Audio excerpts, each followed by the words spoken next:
Bueno, hola, ¿qué tal? ¿Cómo están? Hoy vamos a ver la última clase de tejidos. En este caso vamos a ver tejido muscular y también vamos a ver la fisiología de la contracción muscular. El tejido muscular tiene varias funciones que son muy importantes. Entre ellas, la principal es la capacidad de generar movimiento a través de su inserción a distintas estructuras óseas. Esto nos permite generar distintos tipos de movimiento. También es importante el tejido muscular en la regulación del volumen de determinados órganos y vasos sanguíneos.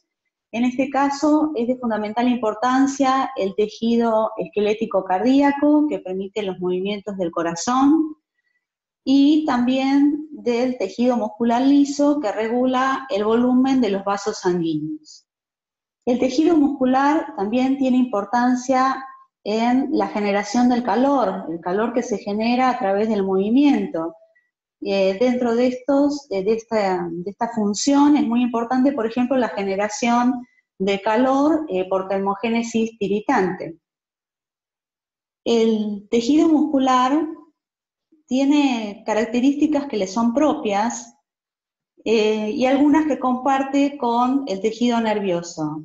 La primera de ellas, que comparte con el tejido nervioso, es la capacidad de ser excitable, es decir, la capacidad de percibir un estímulo, ¿sí?, y de responder a ese estímulo. ¿Cómo responde a ese estímulo? A través de su capacidad de contracción, es decir, tiene contractilidad. Y también otra de las características importantes es la capacidad de cambiar su forma mediante la elasticidad.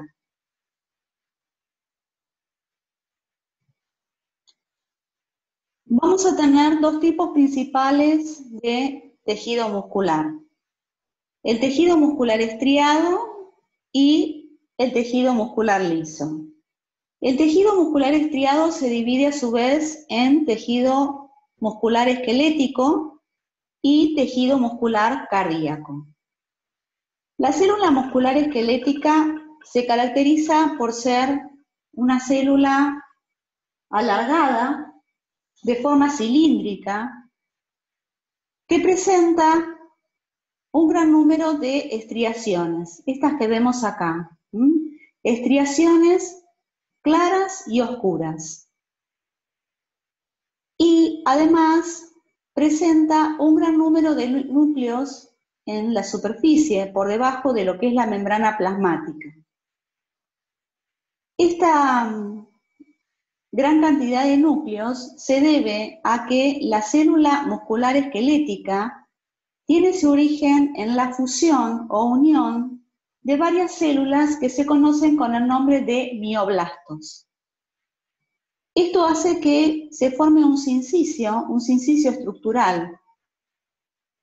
Y es por eso, entonces, que nosotros observamos que cada célula muscular está formada, este tejido muscular esquelético, presenta numerosos núcleos en su superficie. Las estriaciones que observamos en el tejido muscular esquelético está dado por la disposición particular que tienen los miofilamentos dentro de esta estructura, dentro de esta célula, ¿sí?, y que vamos a ir viendo a lo largo de la clase. La célula muscular cardíaca también se caracteriza por ser células que son alargadas, también de forma cilíndrica, pero en este caso presentan un solo núcleo, o dos a lo sumo, y están ubicados en posición céntrica. Estas células están unidas entre sí, ¿sí?, en sus terminaciones, con la célula contigua, por unas uniones muy fuertes, ¿sí?, y que cuando uno las observa a microscopio electrónico se observan como unas bandas más oscuras que las de las estriaciones, y estas uniones se denominan discos intercalares, y están formados por distintos tipos de uniones como las fascias adherens, máculas adherens y uniones nexo. Este tipo de unión entre las células hace que las mismas funcionen como un sincicio de tipo funcional. De manera que cuando un estímulo llega a una de las células, este estímulo rápidamente se expande para el resto de las células. Es así como, por ejemplo, funciona la contracción del corazón. Mediante un estímulo nervioso llega al corazón y rápidamente se contraen todas las células musculares que forman ese corazón. El otro tipo de célula que conocemos es la célula muscular lisa. Le decimos lisa precisamente porque no presenta las estriaciones que tenían el músculo estriado esquelético y el tejido muscular cardíaco. Presentan un núcleo que está ubicado en posición central. Las células son generalmente alargadas y sus extremos son delgados. Acá vemos en un corte histológico la presencia de las bandas en el tejido muscular esquelético estriado, ¿sí? Fíjense que vemos bandas oscuras y bandas claras. También vemos los núcleos que están ubicados en la periferia, ¿sí? Un gran número de núcleos. Este es otro corte histológico teñido con hematoxilina y eosina, donde también podemos ver las estriaciones características del músculo esquelético y también vemos los núcleos ubicados en la periferia, numerosos y ubicados en la periferia de la célula muscular o fibra muscular. Acá vemos un preparado de tejido muscular cardíaco. En esta imagen ampliada podemos ver la presencia de las estriaciones, ¿sí? Características, las bandas claras y oscuras. Podemos observar los núcleos que tienen una posición central y podemos ver estas bandas más oscuras que corresponden a los discos intercalares, es decir, a las uniones entre células para que formen el sincicio funcional. Este siguiente preparado corresponde a tejido muscular liso. Fíjense que acá las células son alargadas, ¿sí? Los extremos son también muy delgados, ¿sí? Y en la porción más ancha del citoplasma, que generalmente es la porción central, se encuentra el núcleo. Y no observamos las estriaciones características que habíamos observado, ¿se acuerdan? En los preparados histológicos anteriores, del tejido muscular esquelético y del tejido muscular cardíaco. Bueno, ¿cómo es la disposición, ¿sí? De las fibras musculares? Bueno, lo primero que tenemos que decir es que una fibra muscular corresponde a una célula muscular. A diferencia de lo que veníamos observando en lo que era el tejido conectivo, donde las fibras, como las de colágeno, las elásticas, las reticulares, estaban inmersas en una matriz, ¿sí? Acá denominamos fibra muscular a la célula muscular. Es equivalente. Cada una de estas fibras musculares están rodeadas de un tejido conectivo. Ese tejido conectivo tiene vasos sanguíneos, ¿sí? Venas, arterias, y también va a tener terminaciones nerviosas que van a nutrir, ¿sí? Y van a estimular a esta fibra muscular. La fibra muscular, como dije entonces, está rodeada por este tejido conectivo, y este tejido conectivo que rodea la fibra muscular se denomina endomisio. Ahora, las fibras musculares se distribuyen formando, ¿sí? un paquete de varias fibras musculares rodeadas a su vez por un tejido conectivo, y este conjunto de fibras musculares se denomina fascículo. Un fascículo está rodeado entonces por tejido conectivo, y ese tejido conectivo se denomina perimisio. A su vez, varios fascículos, ¿sí? Como vemos acá, están rodeados a su vez de un tejido conectivo que se denomina epimisio. Entonces tenemos el endomisio que rodea la fibra muscular, el perimisio que rodea los fascículos, ¿sí? Y el epimisio que rodea varios fascículos. Y que fíjense que lo que hace este epimisio es precisamente conectarse con el tendón, el cual a su vez se va a estar en conexión, digamos, con un hueso, ¿sí? Es el sitio de inserción, ¿sí? Viene desde el epimicio el tendón y el tendón que se inserta en el hueso. Bueno, acá vemos un corte transversal. Cada una de estas que vemos acá corresponde a una célula. Es un corte transversal de una célula. Fíjense que tenemos los núcleos que están ubicados en la periferia.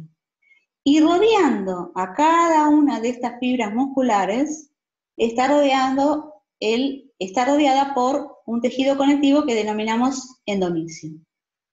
Todo esto que vemos acá es un grupo de células musculares que forma entonces el fascículo. Y este fascículo está rodeado por tejido conectivo que se denomina perimicio. Nos faltaría ver el epimicio que estaría rodeando a varios de estos fascículos.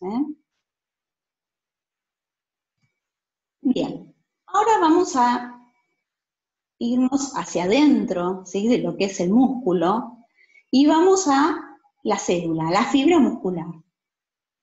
Entonces, cuando vemos la fibra muscular, vemos que esta presenta una membrana plasmática.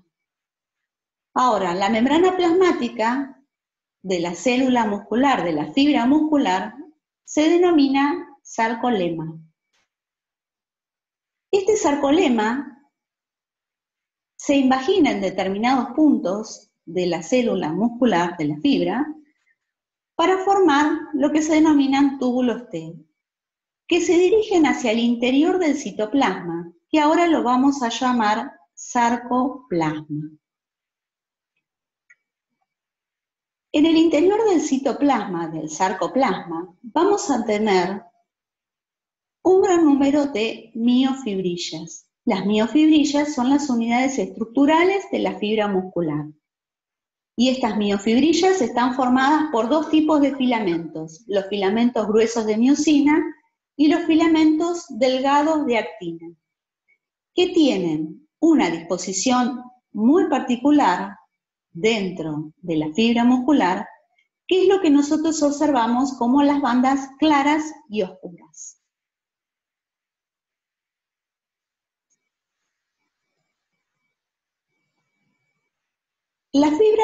Las miofibrillas, a su vez, están rodeadas por el retículo endoplasmático, que en el caso de la fibra muscular se va a llamar retículo sarcoplásmico.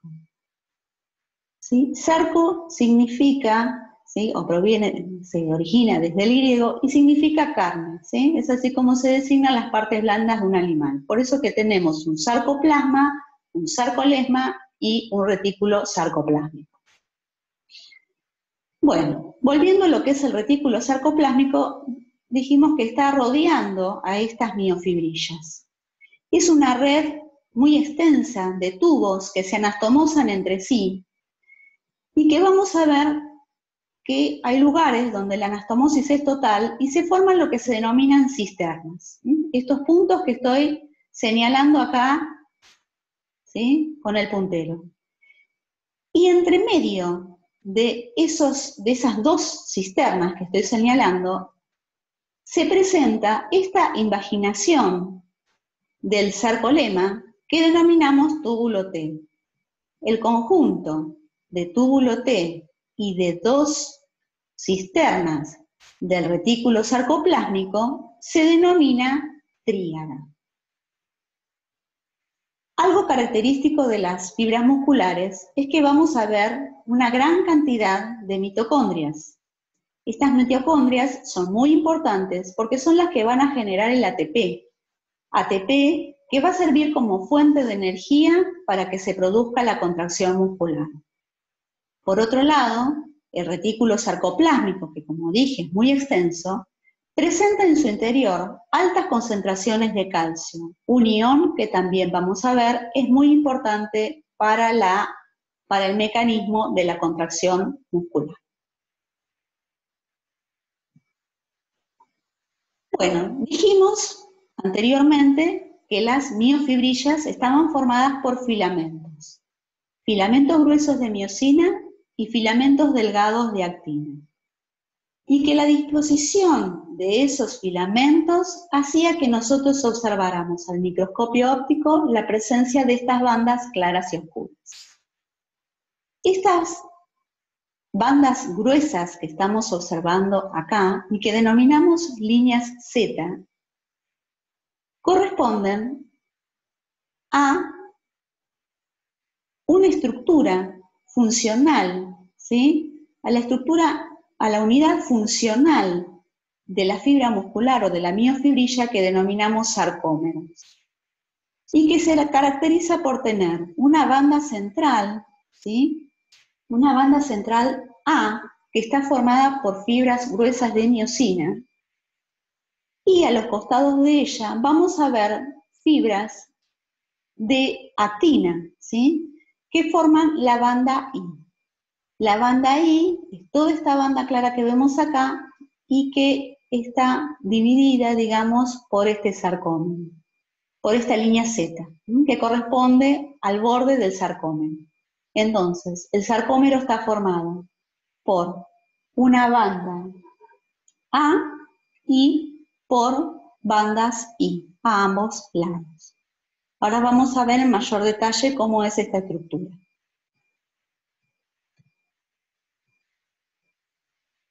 Bueno, como dije, la unidad básica funcional de la contracción de la célula muscular, de la fibra muscular, es el sarcómero.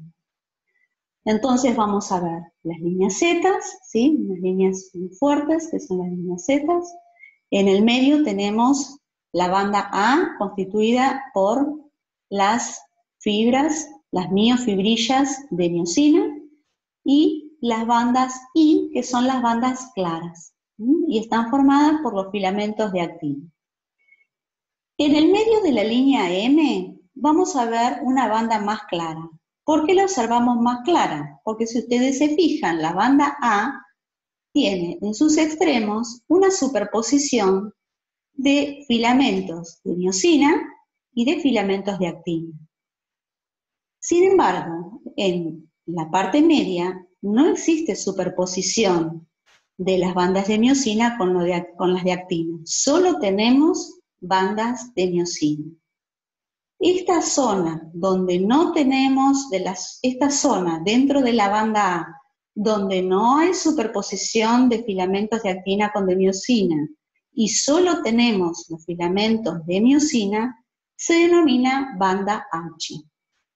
En el centro de esta banda H tenemos una línea que denominamos línea M, que es esta banda más oscura que vemos acá, y que no está marcada acá, pero que correspondería a esta posición. Esta banda más oscura, dentro de esta banda H más clara, está formada por unas proteínas dentro de las cuales tenemos la miomesina, ¿sí? Que es por ello el nombre que tiene esta línea, ¿sí? Que es la línea M.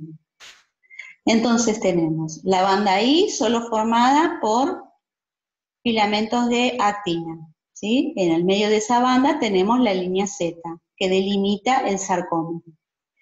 En el medio del sarcómero tenemos la banda formada por filamentos gruesos de miosina. En la banda H solo tenemos filamentos de miosina, y en el centro de esta banda H tenemos la línea M, que corresponde a la proteína miomiosina. Bueno, ¿cómo está formada la miosina? La miosina o filamento grueso está formada por 2 cadenas pesadas y 4 cadenas livianas. Como vemos acá, la miosina en realidad está formada por 2 monómeros de miosina que se entrelazan entre sí, ¿sí? Y lo característico de cada monómero de miosina es que está formado por una cola, por una cabeza, y que uniendo la cola con la cabeza vamos a tener un brazo o cuello. Rodeando a esta zona del cuello vamos a tener, como dije, 4 cadenas que son livianas y que se llaman la cadena ligera esencial y la cadena ligera reguladora. Esta cadena ligera reguladora es importante porque sirve para darle, ¿sí?, la disposición, ¿sí?, a este cuello, ¿sí?, de la miosina durante el proceso de contracción. Es decir, es la que va a regular cómo va a estar este cuello, ¿sí?, en qué posición va a estar este cuello en el proceso de la contracción muscular. Como dije, cada monómero está formado por una cola, por este brazo y por la cabeza. Cuando uno hace una hidrólisis enzimática de esta proteína, ¿sí?, que es la miosina, ve que está formada por dos fragmentos, una meromiosina que es más liviana y una más pesada. La meromiosina liviana forma las colas, la meromiosina pesada forma la cabeza. La cabeza de miosina presenta dos sitios muy importantes. Uno de ellos es el sitio de unión del ATP. ¿Eso qué significa? Que puede unir el ATP, pero además tiene actividad enzimática esta cabeza. Es capaz de hidrolizar ese ATP, de romper ese ATP. ¿Para qué? Para que se genere energía. Esa energía va a ser utilizada para el proceso de contracción muscular. Además, esta cabeza presenta otro sitio muy importante, que es el sitio de unión de esa cabeza de miosina a la actina, al filamento fino. ¿Cómo se disponen las moléculas de miosina? Bueno, se disponen de manera de palos de golf, ¿sí? Fíjense, de manera que las colas están hacia el interior, ¿sí?, de esos ramilletes que se forman de moléculas de miosina, y las cabezas están hacia afuera. Y lo que vamos a ver es que en realidad las cabezas van a estar ubicadas acá, en esta parte, mientras que las colas solo van a estar ubicadas en esta parte. Es decir, acá no vamos a tener cabezas de miosina. Acá sí, tenemos un gran número de cabezas.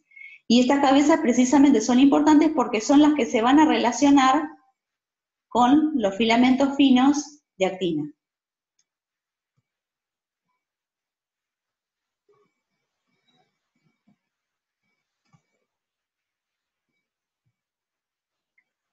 Ahora vamos a hablar de los filamentos finos. Los filamentos finos están formados por actina y por otras dos proteínas, que son la tropomiosina y la troponina. Vamos a hablar primero de la actina, ¿sí? La actina es la principal proteína de ese filamento fino. La actina, cuando se sintetiza como una proteína globular, que es la actina G. Pero estos monómeros de actina G se van a unir para formar la proteína actina fibrilar. Y estas actinas fibrilares se van a agrupar de a dos, ¿sí?, formando una especie de collar, ¿sí?, de forma helicoidal.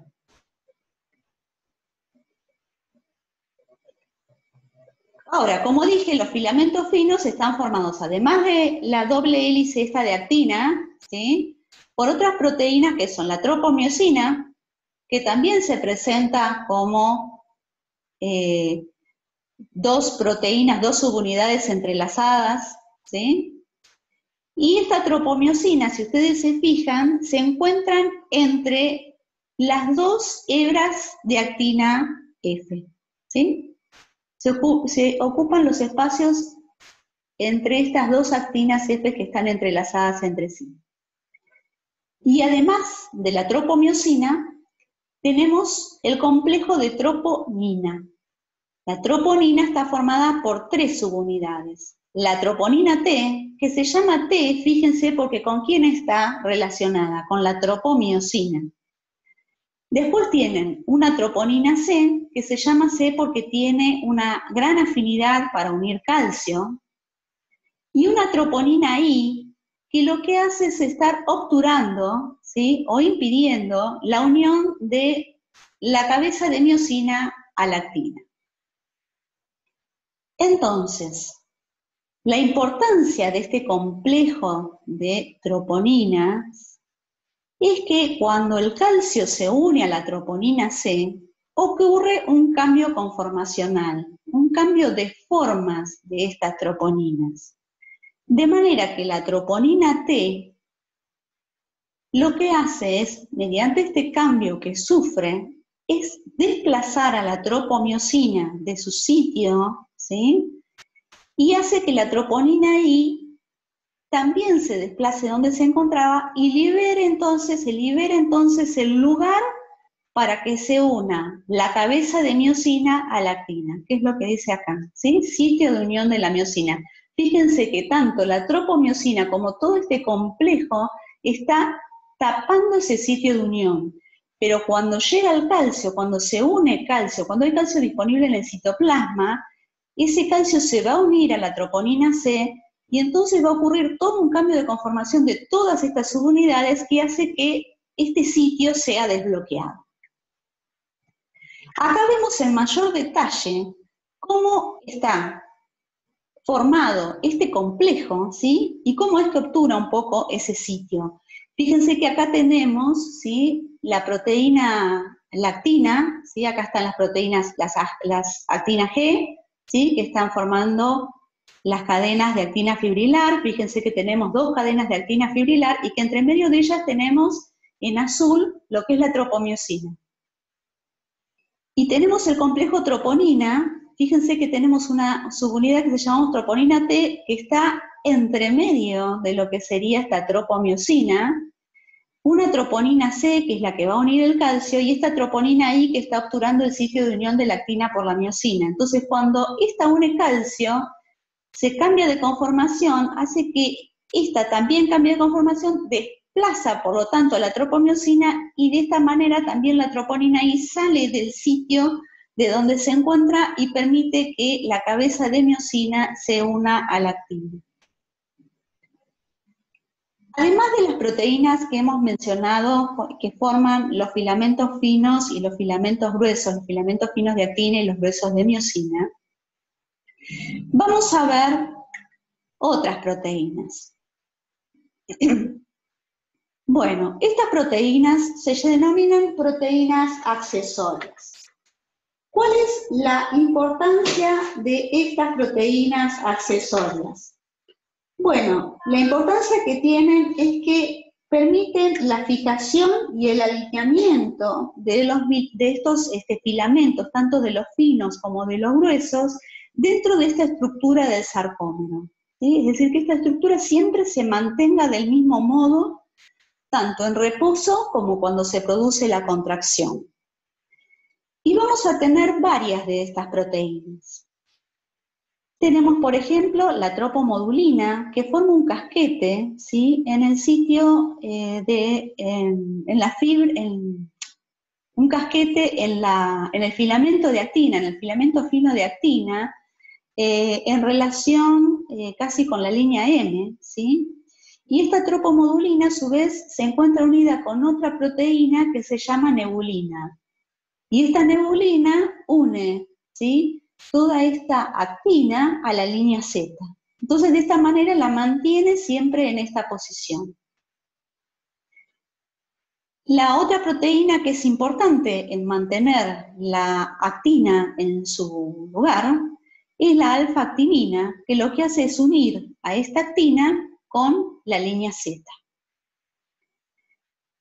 Las otras proteínas que son importantes y que unen a la actina, en este caso, con el plasma lema y también con la matriz extracelular circundante, es la distrofina.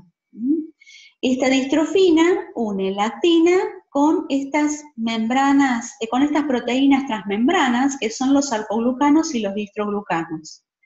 Cuando no existe distrofina o esta distrofina es anormal, ¿sí?, se produce lo que se conoce con la enfermedad de distrofia de Duchenne, ¿sí? Una enfermedad que lo que provoca es que no hay capacidad de realizar movimientos coordinados, ¿sí? No tienen menor capacidad menor movilidad las personas que tienen esta distrofia, esta enfermedad. Bueno, las otras proteínas que son importantes son aquellas que unen la línea Z con el plasmalema, como por ejemplo la desmina y la anquirina. Después tenemos una proteína que es muy importante y de gran peso molecular, es una proteína gigante, de ahí su nombre, la titina, que viene de titán. Esta proteína se ubica entre los filamentos finos y los filamentos gruesos y precisamente mantiene esta disposición dentro del sarcómero de los filamentos. Separa lo que serían los filamentos finos de los filamentos gruesos. Y fíjense que tiene esta estructura acá tipo resorte cerca de las líneas Z, lo cual permite que pueda distenderse durante el proceso de contracción o de relajación del sarcómero.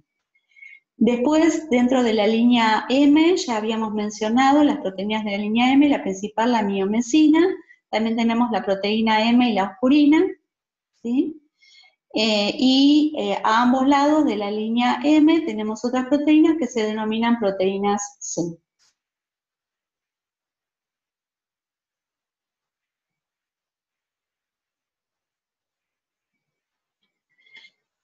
Bueno,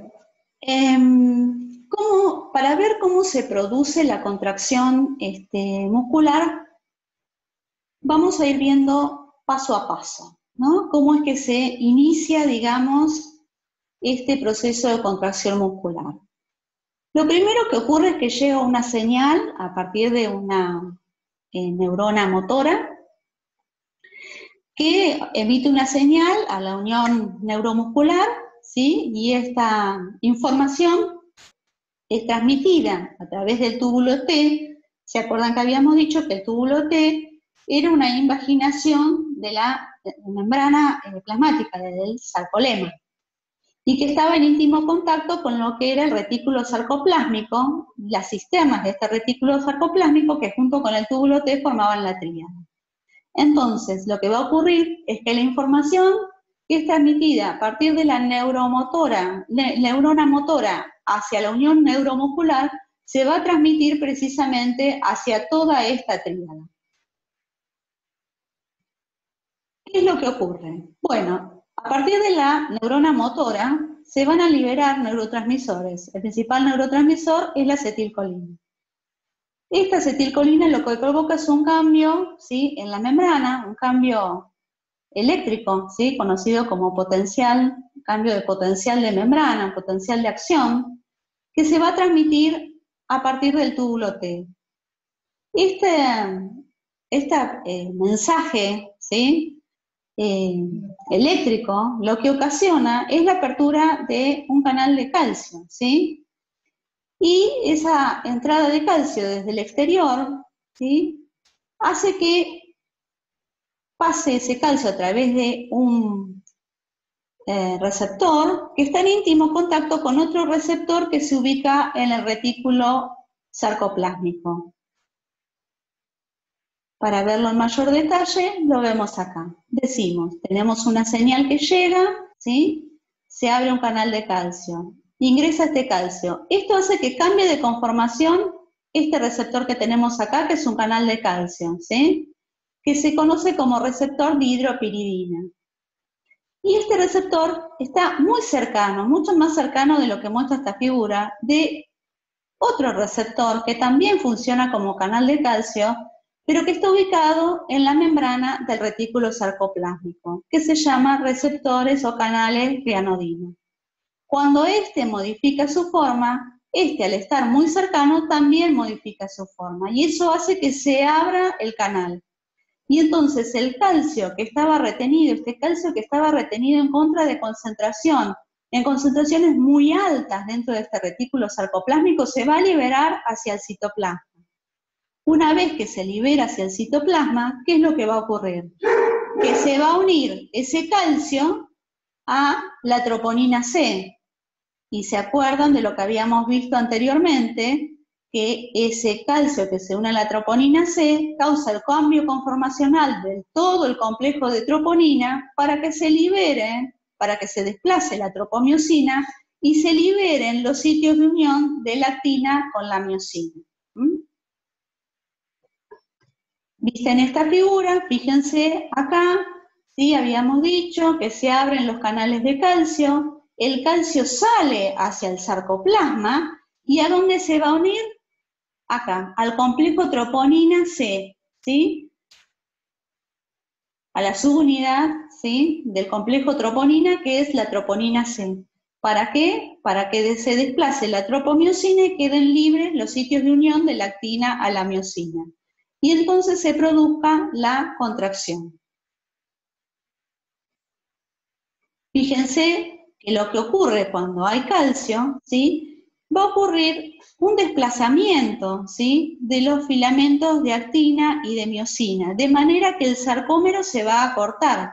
Compárenlo con este que está en relajación, ¿sí? Se produce un acortamiento. ¿Por qué? Porque las cabezas de miosina empiezan a unirse a distintos sitios en la fibra de actina. En estado de relajación, el calcio, la concentración de calcio citoplasmática es muy baja porque la mayor parte del calcio está dentro del retículo sarcoplásmico. Esto ocurre a través de un transporte activo que lo que hace es acumular calcio dentro del retículo. Hay una proteína que es capaz de unir dentro de este retículo sarcoplásmico grandes concentraciones de calcio.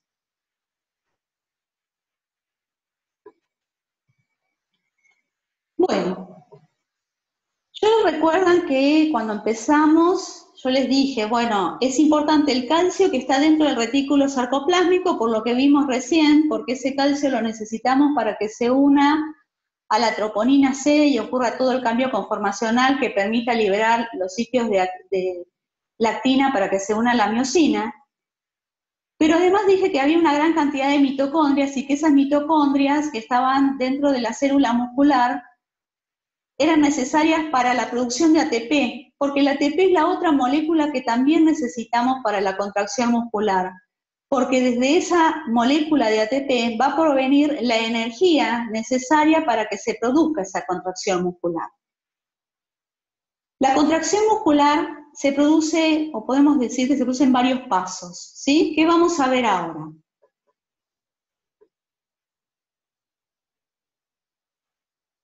El primer paso es el de adhesión.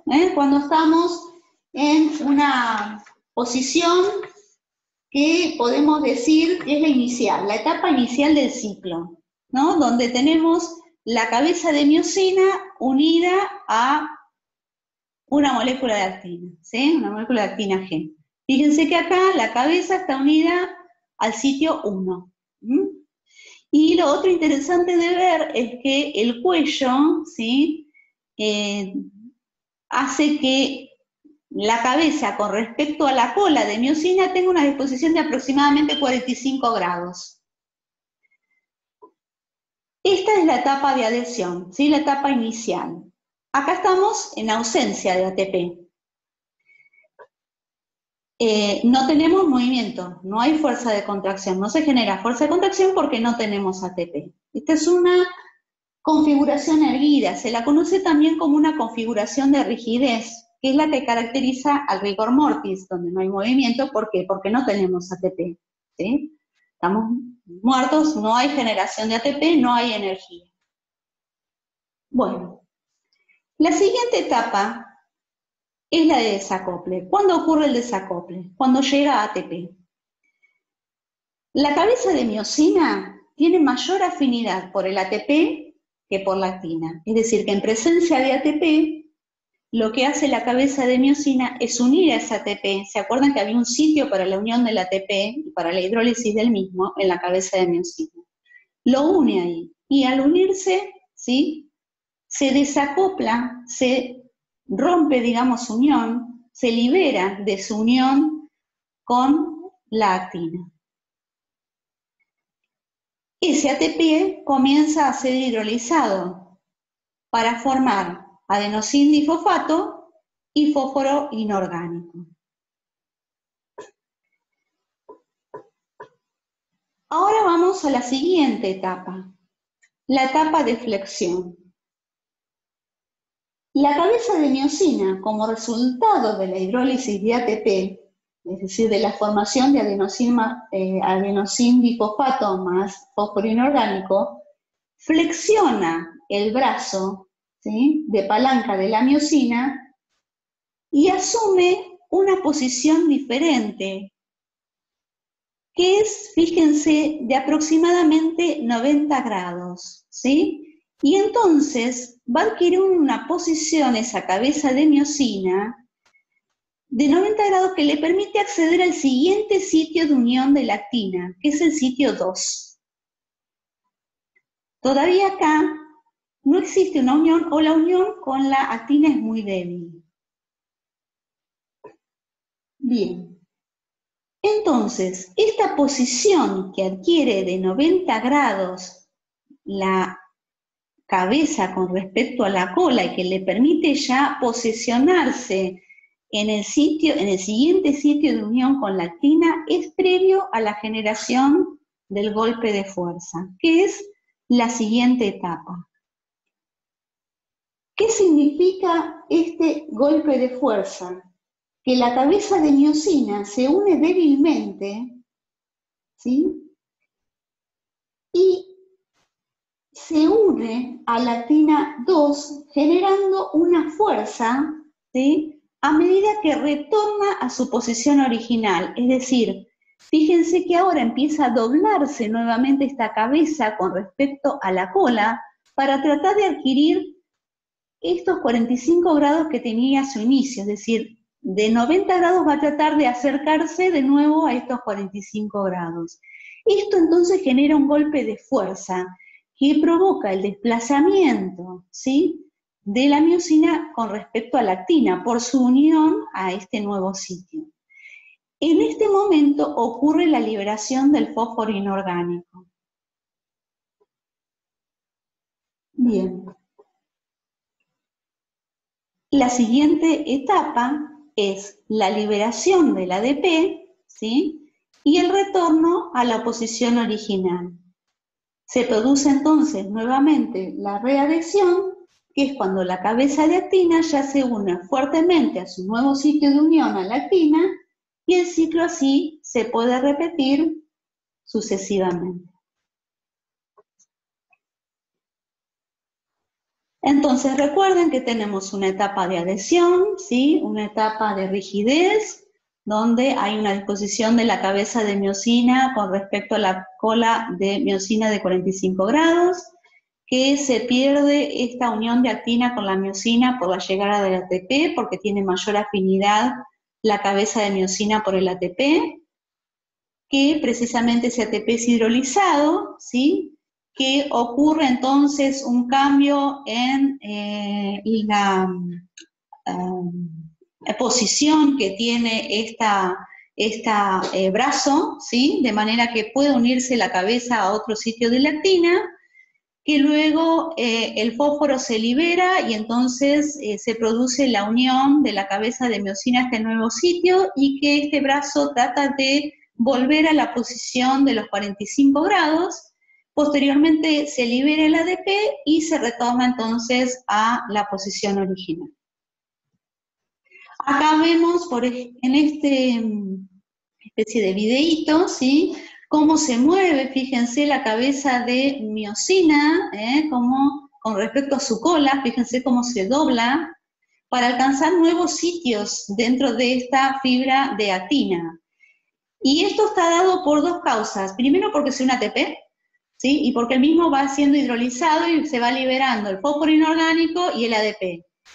Y además, porque también tenemos en color amarillito este calcio que se está uniendo a la troponina C y que cuando se une, lo que ocurre es un desplazamiento de la tropomiosina, precisamente porque cambia de conformación la troponina, y eso permite que la cabeza de miosina se pueda unir a distintos sitios de la actina.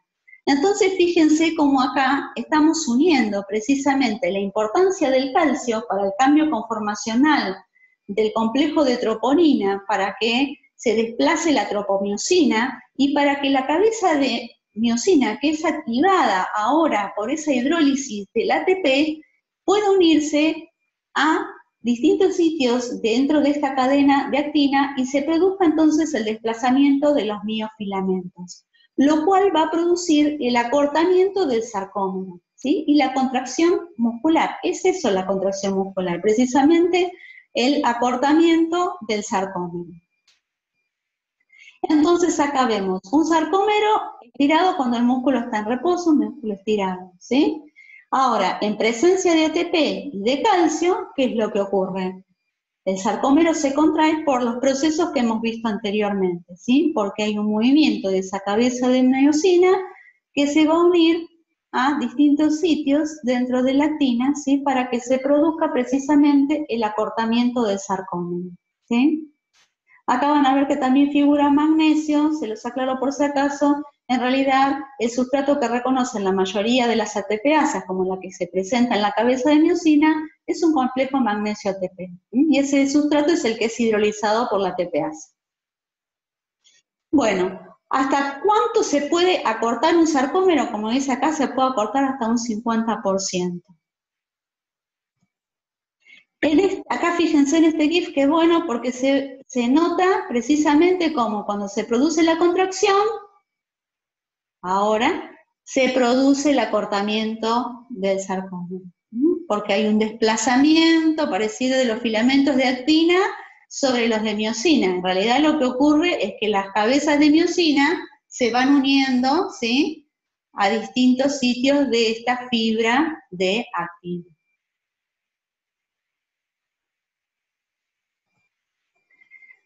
Bueno, acá hay algo muy importante que dice que hay una longitud de reposo necesaria para poder generar la tensión máxima, ¿sí? Y esa longitud de reposo está más o menos en los 2,2 micrómetros.